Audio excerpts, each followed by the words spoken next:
You know, research shows that the average 1-year-old has heard the word no 400 times a day.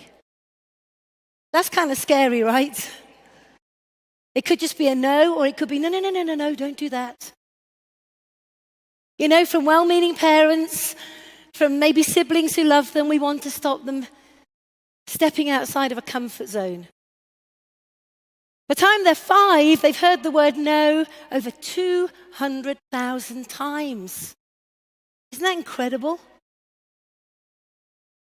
And by the time they're teenagers, they've heard the word no over 400,000 times. And by the time they're adults, they've heard the word no many more times than they ever have heard the word yes. And so you would think, wouldn't you, that we would all be used to hearing the word no. Wouldn't you? Comfortable with it, happy with it, no problem, no fear, doesn't worry me. But the reality is, for most people, and for me, that when we start out on our network marketing journey, our biggest fear, our biggest challenge, something that we have to overcome in order to achieve greatness, is learning how to handle the word no.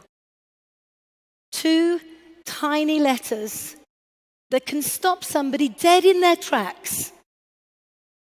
They may have all the dreams and the desires and the focus and the energy and the passion, but if they hear that word no too often, that passion can begin to dry and fizzle out, and questions and doubt starts to take its place.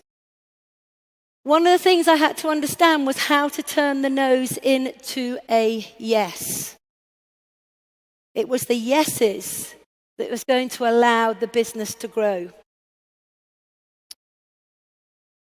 So I took a step back and I thought, what am I doing that is not allowing me to move forward? And I realized at that moment it was all about the conversations. It was all in the communication that I was having with other people.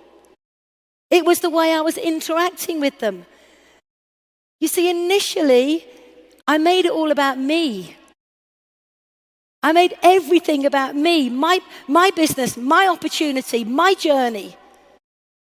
What I didn't realize, it should be nothing about me and everything about them. And I really began to look at how I began to communicate with others based on how I would have wanted someone to speak to me. And that took a little bit of what I call honesty. You know, if it is to be, it's up to me. There's no point blaming anybody else. But I realized that I had to build relationships with people. I had to find out what was important to them. I had to be more caring, more aware, and have to understand that it's not a one-stop shop.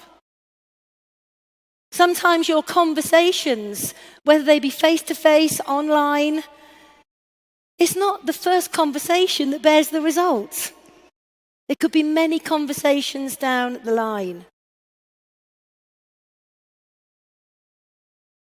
And what I realized is that when you start communicating with people, this for me, this little bit that I'm sharing with you now was a game changer for me. Is when I started picking up the phone, having a chat, asking them how they were, what they were doing, how the kids were, how was work. Did they have a great holiday? What have they got planned for Christmas? When I really got into them, I began to realize people opened up a lot more. Then at the end of the conversation, I just drop in why I was communicating with them, what I was passionate about, and why I would like to have a get-together with them. And here's the key thing. If at that time, before this moment, they said no, I put the phone down, that was it, end of story. No more communication with them. But at this stage now, because of my paradigm shift, because of my realizing it was more about them and not me, I actually was looking for the no's now. I didn't mind. I was ready to embrace them. So if I rang up my friend and she said, well, you know what, Jane, it all sounds great, but no, not now. And I would just go, Chris, thanks so much for that. Thanks for your honesty. I really appreciate it. However, I'm really passionate about what I'm doing, and whilst the time may not be right for you at the moment, can we keep in touch? Can I give you a call maybe in a few weeks' time, update you on what I'm doing, and maybe find out a bit about where you are in your life? And guess what they said? They said, yes. In a heartbeat, in a conversation, just by reversing the no and saying, that's okay, I turned the no into a yes, but not right now in the moment. Maybe in a month or 2 months' time, but that no became a yes. And what was absolutely fascinating for me is suddenly my diary was filling up with yes after yes after yes after make me have another call, get back in touch with me, let's touch base, let's see what's happening, tell me where you're at. It was phenomenal.